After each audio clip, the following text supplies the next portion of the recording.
dans le prochain épisode de Un si grand soleil. Tandis que Stéphanie est confrontée à Jonathan, le nouveau conservateur du musée fait tourner les têtes.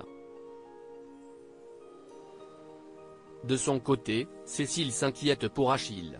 Attention, les paragraphes qui suivent contiennent des spoilers sur l'épisode d'Un si grand soleil diffusé demain soir sur France 2. Si vous ne voulez rien savoir, ne lisez pas ce qui suit. Mardi 9 juillet dans Un si grand soleil. Stéphanie est confrontée à Jonathan au petit matin, Noura surprend sa mère en train de se maquiller pour cacher son hématome au visage.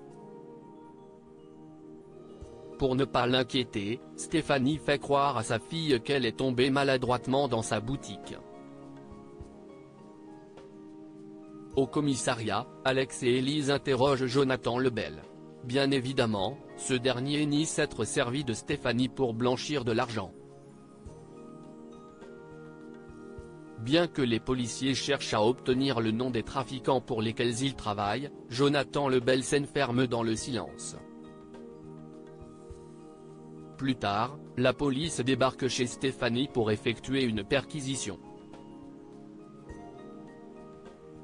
Élise, qui est présente, lui demande ensuite de la suivre au commissariat pour la confrontation avec Jonathan Lebel.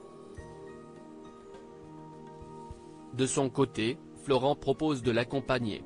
Sur le trajet, il l'informe que tous ses magasins vont être placés en liquidation judiciaire et qu'elle ne pourra plus exercer son activité de gérante. En d'autres termes, Stéphanie va se retrouver sans emploi.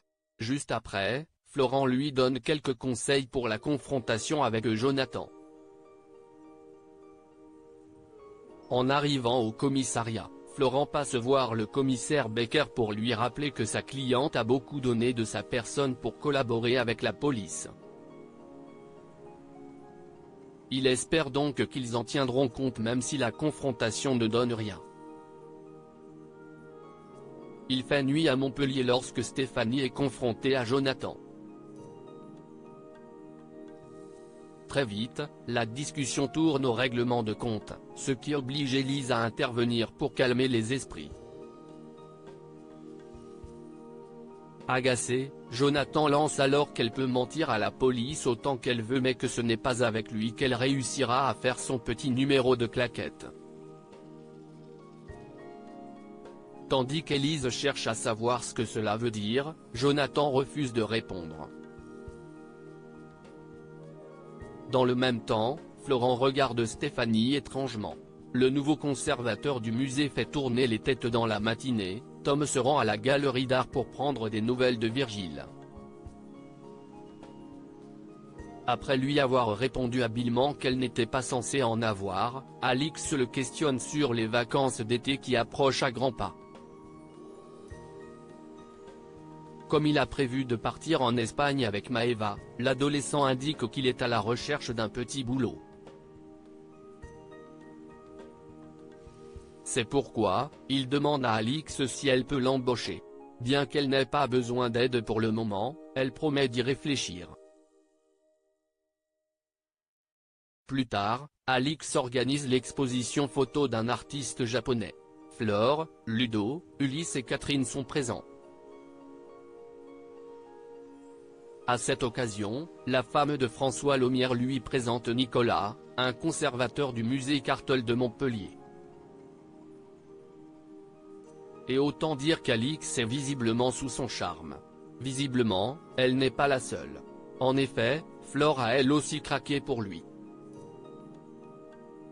Elle fait même croire à Alix que quelqu'un la cherche pour avoir un petit moment en tête-à-tête avec Nicolas. Au cours de la conversation, Flore indique qu'elle est artiste plasticienne et lui montre des photos de son travail. Nicolas semble ravi de ce qu'il voit. Non loin de là, Catherine taquine Alix en lui disant qu'elle a de la concurrence. La galériste a beau ne pas du tout se montrer inquiète par rapport à Flore, Catherine lui conseille cependant de se méfier. Et la femme de François Laumière pourrait bien avoir raison. En effet, Nicolas a accepté de boire un verre avec Flore. Lorsqu'il propose à Alix de se joindre à eux, cette dernière décline en prétextant avoir beaucoup de travail.